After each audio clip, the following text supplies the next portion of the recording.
Hello students, welcome back to my YouTube channel Indian judiciary. और food safety standard act चल रहा है जिसका हमने चैप्टर 1 कंप्लीट कर लिया है प्रीवियस वीडियो में। और आज की वीडियो में हम चैप्टर 2 स्टार्ट करेंगे।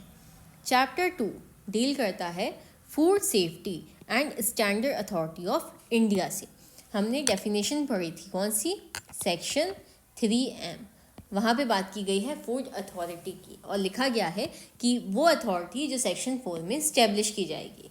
तो ये वही food safety standard authority of India है। ठीक है, ये जो चैप्टर 2 है इसमें हमें कौन से सेक्शंस पढ़ने हैं? Section 4 to section 17। क्लियर है? चलिए देखते हैं सेक्शन 4। सेक्शन 4 डील करता है establishment of food safety and standards authority of India. अच्छा, अब FSSAI का गठन कैसे होगा, कौन करेगा, ये सारी चीज़ें हमें सेक्शन 4 में पढ़नी है। The central government shall by notification establish a body to be known as the food safety and standard authority of India to exercise powers conferred on and to perform the functions assigned to it under this act। Central government जो है वो notification के द्वारा establish करेगी किसको? एक body को, जिसके किस नाम से जाना जाएगा? Food safety and standard authority of India, जिसे हम क्या बोलते हैं? FSSAI भी बोलते हैं। ठीक है, वो सारे पावर्स एक्सरसाइज कर सकती है और वो सारे फंक्शंस परफॉर्म कर सकती है जो इस एक्ट के अंतर्गत असाइन किए गए। सब सेक्शन 2 क्या बोल रहा है? The food authority shall B body corporate.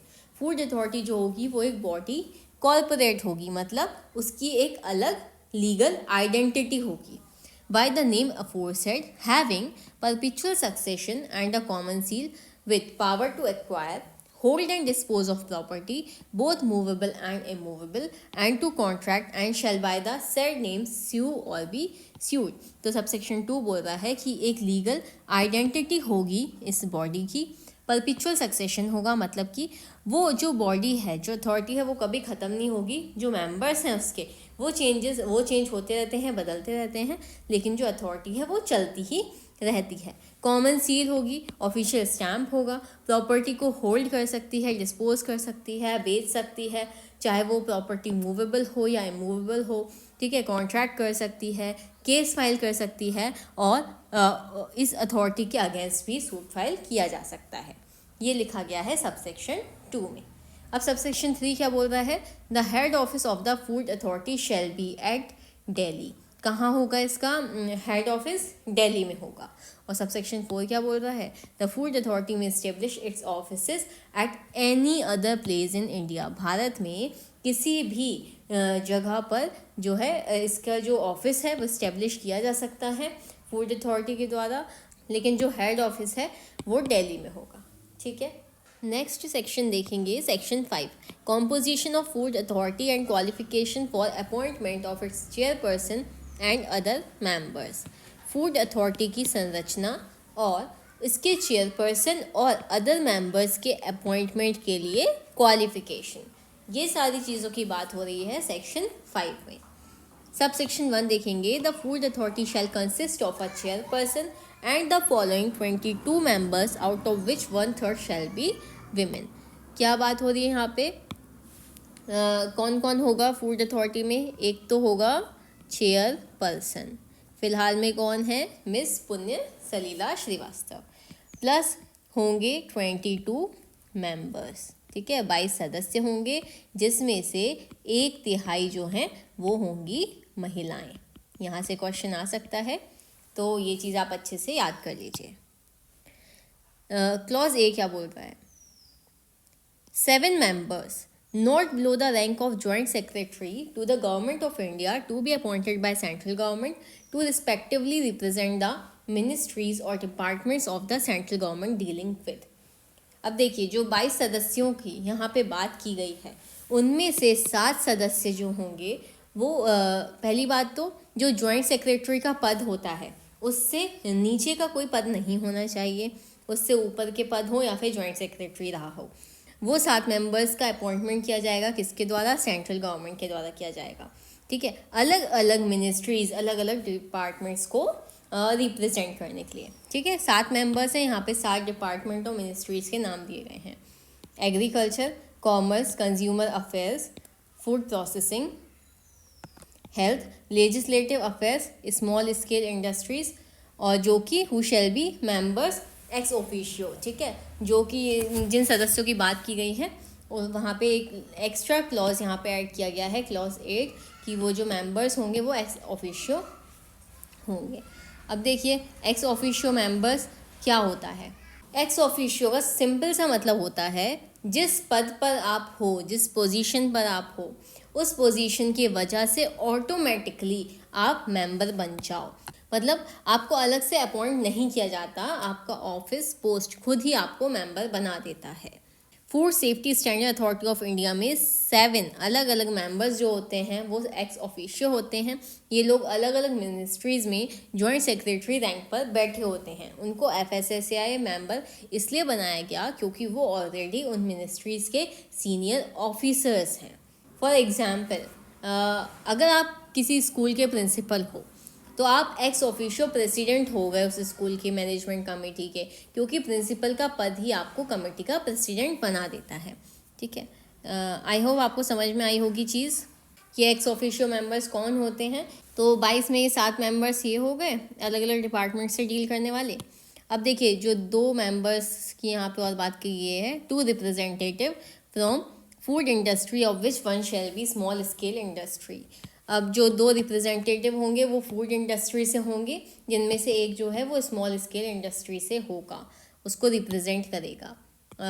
2 representative from consumer organisation, 2 representative जो होंगे वो कंज्यूमर ऑर्गेनाइजेशन से होंगे। 3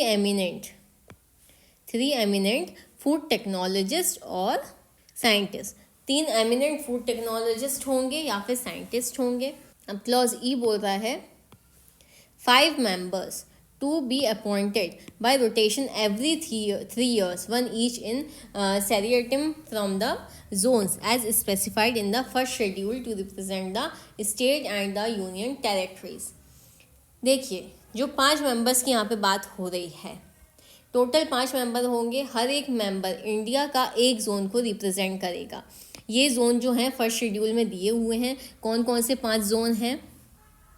नॉर्थ, साउथ, ईस्ट, वेस्ट और नॉर्थ ईस्ट। ठीक है, ये 5 जोन दिए हुए हैं फर्स्ट शेड्यूल में। हर 3 साल में रोटेशन होता रहेगा ताकि हर जोन को बार बार चांस मिलता रहे अपने स्टेट, अपने एरिया को रिप्रेजेंट करने का। ठीक है, 2 persons to represent farmers organisation, 2 व्यक्ति होंगे जो कि फार्मर्स ऑर्गेनाइजेशन को रिप्रेजेंट करेंगे। 1 person to represent retailers organisation, एक व्यक्ति होगा जो कि रिटेलर्स ऑर्गेनाइजेशन को रिप्रेजेंट करेगा। ठीक है, तो ये हो गए हमारे टोटल 22 मेंबर्स। ठीक है, अब देखिए सबसेक्शन 2 क्या बोल रहा है। The chairperson and other members of the food authority shall be appointed in such a manner so as to secure the highest standards of competence, broad range of relevant expertise and shall represent the broadest possible geographic distribution within the country. Appointment की बात हो रही है subsection 2 में, किसकी? Chairperson और other members की। Chairperson और मेंबर को अपॉइंट करते समय गवर्नमेंट को इंश्योर करना होगा कि हाईएस्ट स्टैंडर्ड ऑफ कॉम्पिटेंस हो, यानी कि सबसे कैपेबल लोग हों, broad range of relevant expertise हो, मतलब जो food, science, health, law, consumer affairs, agriculture, processing, administration सब अभी अपने अपने डिपार्टमेंट के एक्सपर्ट व्यक्ति हों। और थर्ड यहाँ पे बात की जा रही है कंट्री का ब्रॉडेस्ट पॉसिबल जियोग्राफिक डिस्ट्रीब्यूशन, मतलब कंट्री का ब्रॉडेस्ट पॉसिबल जियोग्राफिक रिप्रेजेंटेशन हो, पूरे भारत के अलग अलग रीजन्स का फेयर रिप्रेजेंटेशन हो। तो सिंपल सी लैंग्वेज में समझेंगे, सबसेक्शन 2 बोल रहा है कि जो गवर्नमेंट ऐसे लोगों को FSSAI का चेयरपर्सन या फिर सदस्य बनाएगी जो हाईली क्वालिफाइड हों, अपने अपने फील्ड में एक्सपर्ट हों और पूरे इंडिया को रिप्रेजेंट करें, सिर्फ एक एरिया को नहीं। अब सब सेक्शन 3 क्या बोल रहा है? The chairperson shell be appointed bye the central government from amongst the person of eminence in the field of food science or from amongst the persons from the administration who have been associated with the subject and is either holding or has held the position of not below the rank of Secretary of the Government of India. Subsection 3 क्या कह रहा है कि chairperson को central government appoint करेगी, वो 2 categories में से किसी एक में होना चाहिए. कौन सी 2 कैटेगरी में डिवाइड किया है? Person of eminence in food and science, ठीक है. सेकेंड कैटेगरी क्या है? Senior administrator. तो कैटेगरी 1 बात कर रही है person of eminence in food science की, यानी फूड साइंस इंडस्ट्री में हाईली डिस्टिंग्विश्ड, फेमस और एक्सपीरियंस्ड पर्सन हो. और जो सीनियर एडमिनिस्ट्रेटर की बात हो रही है सेकंड कैटेगरी में, वो ऑफिसर जो फूड रिलेटेड सब्जेक्ट में काम कर चुका हो और गवर्नमेंट ऑफ इंडिया में सेक्रेटरी या फिर सेक्रेटरी के ऊपर वाले रैंक पर हो, ठीक है, चाहे वो प्रेजेंट में हो चाहे वो रिटायर्ड हो. सिंपल सी बात है, चेयरपर्सन जो है वो कोई ऑर्डिनरी ऑफिसर नहीं होता, या तो टॉप फूड साइंटिस्ट होगा या टॉप लेवल IAS ऑफिसर होगा जिसे फूड सेक्टर का डीप एडमिनिस्ट्रेटिव एक्सपीरियंस हो.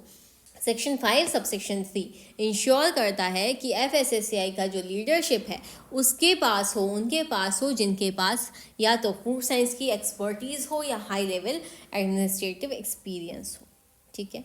सबसेक्शन 4 क्या बोलता है? The chairperson and the members including part time members other than the ex officio members, ठीक है, other than the ex officio members of the food authority may be appointed by the central government on the recommendation of the selection committee. अब subsection 4 क्या बोल रहा है कि chairperson और members सिर्फ एक्स ऑफिशियो मेंबर्स को छोड़कर सेंट्रल गवर्नमेंट ने अपॉइंट करना है सिलेक्शन कमेटी की रिकमेंडेशन के बेसिस पे. किसके बेसिस पे? सेंट्रल गवर्नमेंट की सिलेक्शन कमीशन की रिकमेंडेशन के बेसिस पे. FSSAI के चेयरपर्सन और मेंबर्स की अपॉइंटमेंट बिल्कुल ट्रांसपेरेंट और फेयर हो, इसकी गारंटी कौन देती है? सिलेक्शन कमेटी देती है. गवर्नमेंट सिर्फ उन्हीं नामों में से चूज करेगी जो कमेटी रिकमेंड करेगी. सेक्शन 5 सबसेक्शन 4 मेनली बात करता है ट्रांसपेरेंसी की. चेयरपर्सन और मेंबर्स की अपॉइंटमेंट एक इंडिपेंडेंट सिलेक्शन कमेटी की रिकमेंडेशन पर होती है except the ex officio members, ठीक है. Next is subsection 5 the chairperson of the food authority shall not hold any other office. FSSAI के जो चेयरपर्सन होंगे, ठीक है, वो कोई और ऑफिस उस पद पर चेयरपर्सन के पद पर रहते हुए कोई और ऑफिस को होल्ड नहीं कर सकते. क्लियर है? नेक्स्ट सेक्शन देखेंगे section 6 selection committee for selection of chairperson and members of food authority. Chairperson और मेंबर्स के सिलेक्शन के लिए selection committee. The central government, फिर से सेंट्रल गवर्नमेंट का नाम आ रहा है. Central government shell for the purpose of selection of the chairperson and the members other than ex officio members of the food authority constitute a selection committee consisting of central government FSSAI के members और chairpersons की नियुक्ति के लिए क्या करेगी? Constitute करेगी, selection committee का गठन करेगी एक्स ऑफिशियो मेंबर्स की नियुक्ति को छोड़कर, ठीक है. अब वो कौन कौन से सदस्य होंगे सिलेक्शन कमेटी में वो देख लेते हैं. Cabinet secretary, chairperson, total 5 members होते हैं. ये कमेटी का हेड होता है कौन? Chairperson. Secretary in charge of ministry और the department responsible for administration of this act as the convener member. मतलब जिस मिनिस्ट्री के पास फूड सेफ्टी एक्ट का काम है उस मिनिस्ट्री का सेक्रेटरी इस कमेटी का कन्वीनर होगा, संयोजक होगा. Secretary in charge of the ministries और the departments of the central government dealing with health, legislative and personnel members. ये 3 अलग अलग डिपार्टमेंट के सेक्रेटरीज नहीं, इन डिपार्टमेंट में से जिस डिपार्टमेंट से रिलेवेंट हो उसका सेक्रेटरी मेंबर होता है, ठीक है. तो 3 अलग अलग यहाँ पे मेंबर नहीं है, एक ही है जो कि अलग अलग डिपार्टमेंट के लिए उसका एज ए सेक्रेटरी मेंबर होता है. Chairman of the public enterprises selection board, ये भी क्या होगा? मेंबर होगा. मतलब कि PESB public enterprises selection board का चेयरमैन भी मेंबर होता है। An eminent of food technologist to be nominated by the central government, ये भी मेंबर है। ये टेक्निकल एक्सपर्ट होता है फूड साइंस का स्पेशलिस्ट। ठीक है, तो ये 5 अलग अलग सदस्य हो गए किसके, सिलेक्शन कमेटी के। अब देख लेंगे हम यहाँ पे explanation. For the purpose of clause E, the central government shall nominate a person from amongst person holding the post of director और the head by whatever name called of any national research और technical institution. Clause E में eminent food technologist से मतलब है director या head rank का, director या फिर हेड रैंक का इक्विवेलेंट पर्सन से है जिसे सेंट्रल गवर्नमेंट नॉमिनेट करे।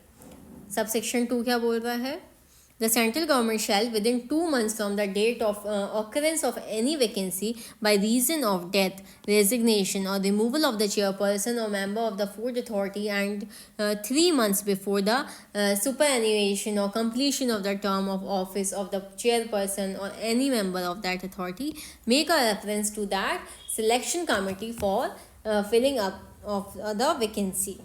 सेंट्रल गवर्नमेंट जो है 2 महीने पहले अगर चेयरपर्सन या मेंबर की सीट एम्प्टी हो जाती है, ठीक है, वैकेंट हो जाती है, किस रीज़न से, डेथ, रेजिग्नेशन या रिमूवल के रीज़न से, तो सेंट्रल गवर्नमेंट 2 महीने के अंदर सिलेक्शन प्रोसेस शुरू करेगी। ठीक है, और चेयरपर्सन या फिर मेंबर की जो सीट है वो किस वजह से वैकेंट हो जाती है, सुपर एनुएशन यानी कि उनका जो निर्वाचन का समय है वो पूरा हो जाता है, तो 3 महीने पहले, 3 months बिफोर सुपर एनुएशन के 3 महीने पहले जो है वो सिलेक्शन की प्रोसेस शुरू होगी उस वैकेंसी को फिल करने के लिए।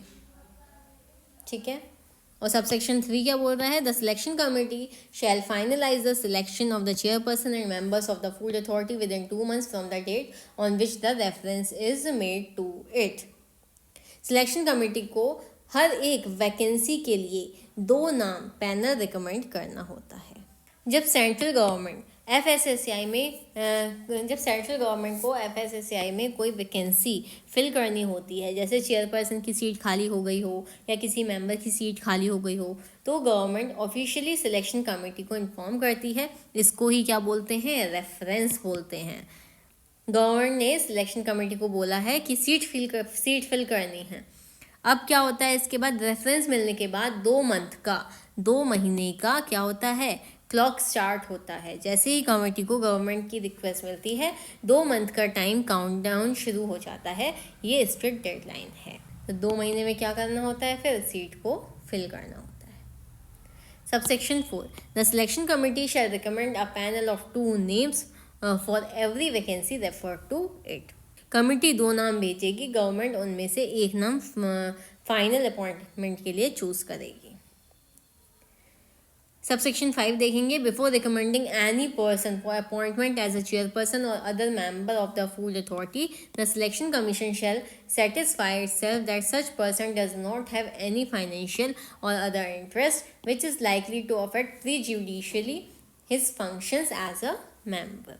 सिलेक्शन कमेटी इंश्योर करेगी कि जिसे रिकमेंड किया जा रहा है उसका कोई फाइनेंशियल इंटरेस्ट या बिजनेस कॉन्फ्लिक्ट फूड इंडस्ट्री में ना हो। ठीक है, क्या इंश्योर करना है कि जिस व्यक्ति को जिसका नाम रिकमेंड किया जा रहा है उसका कोई फाइनेंशियल इंटरेस्ट या फिर बिजनेस कॉन्फ्लिक्ट फूड इंडस्ट्री में ना हो। और सबसेक्शन 6 बोलता है, no appointment of the chairperson और other member of the food authority shall be invalid merely by reason of any vacancy in the selection commission. अगर सिलेक्शन कमीशन की recommendation के बिना ही अपॉइंटमेंट कर दिया गया तो वो अपॉइंटमेंट इनवैलिड होगा। क्या हो जाएगा, इनवैलिड हो जाएगा। क्लियर है। नेक्स्ट सेक्शन है section 7, term of office, salary, allowances and other condition of service of chairperson and members of food authority. Food authority के मेंबर्स और चेयरपर्सन के टर्म ऑफ ऑफिस क्या होगा, सैलरी क्या होगी, अलाउंसेस और अदर कंडीशन ऑफ सर्विस। ठीक है, ये सारी चीज़ें हमें सेक्शन 7 में दी गई हैं। ध्यान से पढ़ना है एक एक लाइन को। The chairperson and the members other than ex officio members shall hold office for a term of 3 year from the date on which they enter upon their offices and shall be eligible for reappointment for a further period of 3 years. Term of office क्या होगा? Chairperson और members x officio members को छोड़कर 3 साल के लिए appointed होते हैं. कितने साल के लिए होते हैं? 3 साल के लिए अपॉइंटेड होते हैं और वो री अपॉइंटमेंट के लिए भी एलिजिबल होते हैं. ठीक है, एक बार जब उन्होंने ऑफिस में एंटर कर लिया उस तारीख से वो 3 साल तक के लिए अपना जो वो है पोस्ट है उसको होल्ड कर सकते हैं और वो री अपॉइंटमेंट के लिए भी एलिजिबल होते हैं. लेकिन very important proviso, provided that the chairperson shall not hold office as such after he has attained the age of 65 years. Chairperson 65 years की एज के बाद ऑफिस नहीं ज्वाइन कर सकता है, चाहे 3 साल की टर्म कंप्लीट हुई हो या नहीं हुई हो. ठीक है. Subsection 2. The salary and allowances payable to and the other terms and conditions of service of the chairperson and members other than ex officio members shall be such as may be prescribed by the central government. अब बात हो रही है salary और allowances की. Salary और allowances और service conditions central government prescribe करती है. ये रूल सेंट्रल गवर्नमेंट के नोटिफिकेशन से डिसाइड होते हैं. ठीक है. Subsection 3 क्या है? The chairperson and every member shall before entering upon his office make and subscribe to an oath of office and of secrecy in such form, in such manner and before such authority as may be prescribed by the central government. अब किसकी बात हो रही है? अब बात हो रही है ओथ की. ठीक है. FSSAI का चेयरपर्सन और या फिर कोई भी मेंबर ऑफिस ज्वाइन करने से पहले उन्हें एक फॉर्मल रिक्वायरमेंट कंप्लीट करनी होती है. इसका मतलब है कि कोई पर्सन बिना ओथ लिए अपना काम स्टार्ट नहीं कर सकता. ओथ लेना मैंडेटरी है. ठीक है, ये हो जाता है पहला स्टेप. ठीक है. अब जो ओथ होती हैं वो 2 तरीके की होती हैं. एक होगी ओथ ऑफ ऑफिस कि वो अपनी ड्यूटी ऑनेस्टली और रिस्पॉन्सिबली परफॉर्म करेंगे, लॉ फॉलो करेंगे, पब्लिक इंटरेस्ट को प्रायोरिटी देंगे. और जो सेकंड ओथ होती है वो होती है ओथ ऑफ सीक्रेसी यानी कि गुप्तता, कि FSSAI के internal matters, confidential info, sensitive data किसी को डिस्क्लोज नहीं करेंगे. एक मेंबर अगर कॉन्फिडेंशियल इंफॉर्मेशन लीक करे तो नेशनल लेवल फूड सेफ्टी पर इम्पैक्ट हो सकता है. इसलिए सीक्रेसी ओथ कंपलसरी होती है. तो 2 ओथ्स होते हैं, ऑफिस और सीक्रेसी. ऑफिस ओथ ड्यूटी के ऑनेस्टी का प्रॉमिस है और सीक्रेसी ओथ कॉन्फिडेंशियली का प्रॉमिस है. ठीक है. अब किस फॉर्म में, किस मैनर में लेंगे, तो ओथ का एग्जैक्ट फॉर्मेट, वर्डिंग और प्रोसीजर गवर्नमेंट डिसाइड करेगी. मेंबर अपने मन से ओथ नहीं बोल सकता. This ensures uniformity across India. तो ओथ का फॉर्म और प्रोसीजर फिक्स्ड होता है, गवर्नमेंट डिसाइड करती है, सभी मेंबर्स सेम फॉर्मेट में ओथ लेते हैं. ठीक है. अब ओथ का सेरेमनी किस ऑफिसर के सामने होगी? तो सेंट्रल गवर्नमेंट का कोई senior officer, cabinet secretary, ministry का डेजिग्नेटेड अथॉरिटी, ये सब सेंट्रल गवर्नमेंट डिसाइड करती है. मेंबर को प्रिस्क्राइब्ड अथॉरिटी के सामने ओथ लेना होता है, किसी इनफॉर्मल जगह पर नहीं. तो मेंबर को ओथ किसी भी रैंडम ऑफिसर के सामने नहीं लेना. गवर्नमेंट जिस अथॉरिटी को अपॉइंट करेगी ओथ उसी के सामने होगा. This makes the process official and valid. Clear है? चलिए अब देखते हैं सबसेक्शन 4 क्या बोल रहा है. Notwithstanding anything contained in subsection, the chairperson और any member may relinquish his office by giving in writing to the central government a notice not less than 3 months और be removed from his office in accordance with the provision of section 8. तो subsection 4 बोल रहा है कि subsection में किसी भी बात के होते हुए भी चेयरपर्सन या फिर मेंबर अपना ऑफिस लीव कर सकता है, लेकिन जो 3 महीने का रिटन नोटिस सेंट्रल गवर्नमेंट को देकर. ठीक है, कंपलसरी है कि 3 महीने पहले इन्फॉर्म करना है सेंट्रल गवर्नमेंट को, रिटन में नोटिस देना है अपना ऑफिस छोड़ने से पहले. और सेक्शन 8 के प्रोविजंस जो अब हम आगे पढ़ेंगे सेक्शन 8 उसके प्रोविज़न के अकॉर्डिंग भी रिमूव किया जा सकता है. ठीक है, किसको? चेयरपर्सन को या फिर किसी मेंबर को. सबसेक्शन 5 क्या बोल रहा है? द चेयरपर्सन और any member ceasing to hold office as such shall not represent any person before the food authority और any state authority in any manner.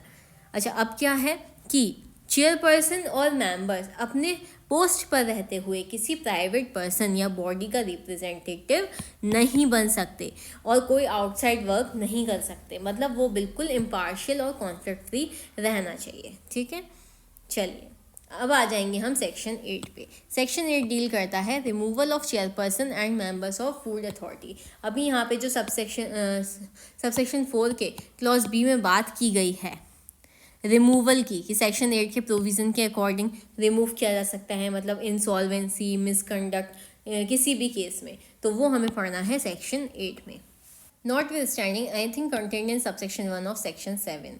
Section 7 के सबसेक्शन 1 में किसी भी बात के होते हुए, यानी कि जो हमने सेक्शन 7 के सबसेक्शन 1 में पढ़ा था ना कि चेयरपर्सन और मेंबर जो है वो ऑफिस होल्ड कर सकते हैं 3 साल के लिए और रीअपॉइंटमेंट के लिए एलिजिबल होंगे। ठीक है, इस बात में मतलब ये चीज़ के होते हुए भी सेंट्रल गवर्नमेंट क्या कर सकती है, आदेश के द्वारा remove from office the chairperson और एनी अदर मेंबर, रिमूव कर सकती है ऑफिस से चेयरपर्सन को या किसी मेंबर को, इफ द चेयरपर्सन और एज द केस में बी सच अदर मेंबर, इनमें से किसी भी केस में। ठीक है, कौन कौन सी बातें हैं ध्यान से पढ़ेंगे। Clause A has been adjudged as insolvent, अगर वो इंसॉल्वेंट हो जाता है, अगर कोर्ट ने बोल दिया कि ये पर्सन इंसॉल्वेंट यानी कि दिवालिया, अनेबल टू पे डेट्स है, तो गवर्नमेंट उसे हटा सकती है। Clause b has been convicted of an offence which in the opinion of the central government involves moral turpitude, अगर पर्सन किसी ऐसे अपराध में कन्विक्टेड हो जिसमें मॉरल टर्पिट्यूड हो, ठीक है, टर्पिट्यूड हो, मेलाफाइड इंटेंशन, डिसऑनेस्टी, इमोरलिटी, उसे रिमूव किया जा सकता है किसके द्वारा, गवर्नमेंट के द्वारा। हैज़ बिकम फिजिकली और mentally incapable of acting as member, अगर वो शारीरिक या मानसिक रूप से काम करने लायक नहीं रहा तो वो ऑफिस होल्ड नहीं कर सकता। हैज़ एक्वायर्ड सच फाइनेंशियल और other interest as is likely to affect prejudicially his functions as a member, अगर उसने कोई ऐसा फाइनेंशियल इंटरेस्ट ले लिया जो उसके डिसीजन को अफेक्ट करे, कन्फ्लिक्टिंग इंटरेस्ट हो या पब्लिक इंटरेस्ट के अगेंस्ट हो। फॉर एग्जाम्पल फूड कंपनी में शेयर्स परचेज कर लेना वाइल बीइंग FSSAI मेंबर, तो भी जो है सेंट्रल गवर्नमेंट उसको हटा सकती है। Has so abused his position as to render his continuance in office prejudicial to the public interest, अगर उसने अपनी पोजीशन का मिसयूज़ किया, corruption, favouritism, illegal benefits sorry, तो उसका ऑफिस में रहना पब्लिक इंटरेस्ट के खिलाफ हो जाता है। ऐसे में भी क्या हो सकता है, सेंट्रल गवर्नमेंट उसको हटा सकती है। और सबसेक्शन 2 क्या बोल रहा है, no member shall be removed under clause D and E of subsection 1। Subsection 1 के क्लॉज D और क्लॉज E के अंतर्गत किसी भी मेंबर को नहीं हटाया जाएगा unless he has been given a reasonable opportunity of being heard in the manner, जब तक कि उसको प्रॉपर रीजनेबल अपॉर्चुनिटी ना मिल जाए सुनवाई की, ठीक है, उस मामले की। तो क्लॉज D और क्लॉज E जिसमें intention, interest, conflict, misuse of position होता है, इन केसेस में नेचुरल जस्टिस अप्लाई होता है। पहले उन्हें अपना साइड एक्सप्लेन करने का चांस दिया जाएगा, show cause notice plus personal hearing, उसके बाद ही सेंट्रल गवर्नमेंट उसको हटा सकती है। ठीक है, चलिए अब आ जाएंगे हम सेक्शन 9 पे। सेक्शन 9 डील करता है officers and other employees of food authority, food authority के ऑफिसर्स और other employees. Subsection 1, there shall be a chief executive officer of the food authority not below the rank of additional secretary to the government of India, who shall be the member secretary of authority to be appointed by the central government। Her food authority में एक CEO होना mandatory है, ये एक high level administrative head होता है। CEO का rank बहुत हाई लेवल का होगा, मिनिमम एडिशनल सेक्रेटरी रैंक, मतलब हाईली एक्सपीरियंस सिविल सर्वेंट। ठीक है, किसके द्वारा अपॉइंट किया जाएगा, central government of India appoint करेगी CEO को। अभी फिलहाल में CEO कौन है, रजित पुनहानी। ठीक है, सबसेक्शन 2 क्या बोल रहा है, the food authority may with the approval of the central government determine the number, nature and categories of other officers and employees required to the food authority in the discharge of its functions. Food authority अपने officers employees रख सकती है, पर सिर्फ central government की approval से। किसकी approval से? सेंट्रल गवर्नमेंट की अप्रूवल से। कितने लोग रखे जाएंगे, किस पोस्ट पर रखे जाएंगे, उनकी क्या रिस्पॉन्सिबिलिटीज़ होंगी, अथॉरिटी और सेंट्रल गवर्नमेंट मिलकर डिसाइड करते हैं। ठीक है, और सारे एम्प्लॉयज़ का पर्पस फूड अथॉरिटी को इफ़ेक्टिवली काम करने में हेल्प करना है। ठीक है, सब सेक्शन 3 क्या बोल रहा है? The salaries and allowances payable to and other condition of service of the CEO, officers and other employees shall be such as may be specified by regulation by the food authority with the approval of the central government. अब बात हो रही है salary और allowances की। Employees की salary, perks, benefit authority decide करेगी, but government की अप्रूवल के साथ। फाइनल पावर किसके पास होगी? फूड अथॉरिटी रेगुलेशंस बनाएगी, सेंट्रल गवर्नमेंट अप्रूव करेगी, तभी सैलरी एक्सेट्रा वैलिड होंगे। ठीक है, तो जो फूड अथॉरिटी का CEO होता है वो हाई रैंक ऑफिसर होता है, मतलब जो एडिशनल सेक्रेटरी की से बिलो रैंक का नहीं होना चाहिए CEO। अथॉरिटी एम्प्लॉयज़ रख सकती है विद सेंट्रल गवर्नमेंट अप्रूवल, और salary condition of service authority makes regulation, government approves. ठीक है, नेक्स्ट सेक्शन देखेंगे, section 10 functions of the CEO, chief executive officer के functions. The CEO shall be the legal representative of the food authority and shall be responsible for, जो CEO है वो ही food authority का legal face है। Court में representation, agreement sign करना, legal responsibility CEO के through ही होता है। ठीक है, और किस चीज़ के लिए रिस्पॉन्सिबल है? The day to day administration of the food authority. CEO रोज़ का सारा एडमिनिस्ट्रेटिव काम हैंडल करता है, staff management, files, implementation of decision, coordination, authority policy बनाती है, CEO उसको ग्राउंड लेवल पे चलाता है। Clause B, drawing up of proposal for the food authorities work programs in consultation with the Central Advisory Committee. Food authority क्या काम करेगी, कैसे करेगी, किस टाइमलाइन में करेगी, ये CEO प्रपोजल बनाता है। For example, yearly food safety programme, testing programme, awareness drives etcetera, implementing the work programmes and the decision adopted by the food authority. Authority ने जो डिसीजन पास किए उनको प्रैक्टिकली एग्जीक्यूट करना किसका काम होता है? CEO का काम होता है। Ensuring the provision of appropriate scientific, technical and administrative support for the scientific committee and the scientific panel. CEO ensure करता है कि साइंटिफिक कमिटी, साइंटिफिक पैनल को research data, labs, technical support सब मिले ताकि वो एविडेंस बेस्ड डिसीजन दे सके। Ensuring that the food authority carries out its task in accordance with the requirement of its users, in particular with regard to the adequacy of the services provided and the time taken. ये एक broad umbrella clause है। कौन सा? Clause E।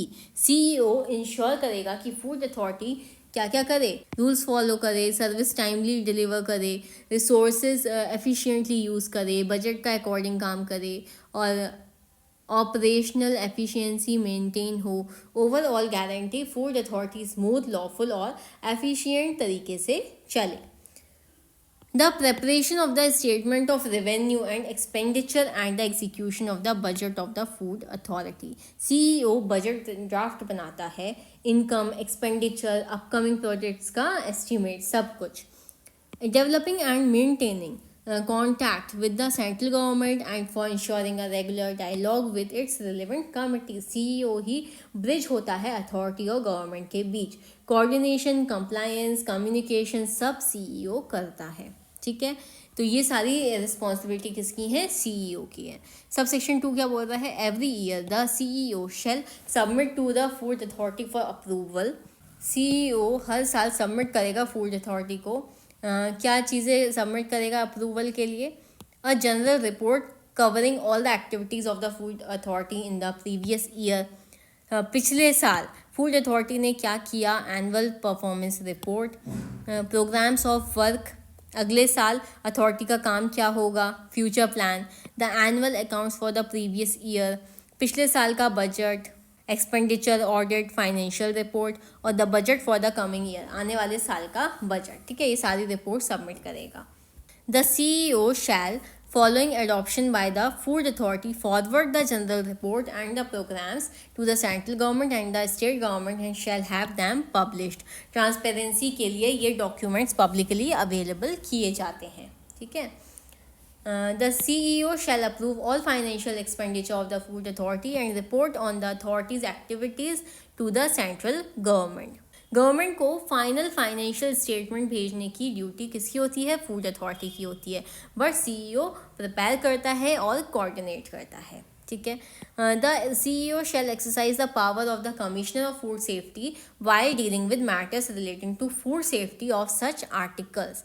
जब food safety का matter हो, CEO के पास कमिश्नर ऑफ फूड सेफ्टी के बराबर पावर्स होती हैं. For example enforcement, inspection, coordination, emergency action etcetera.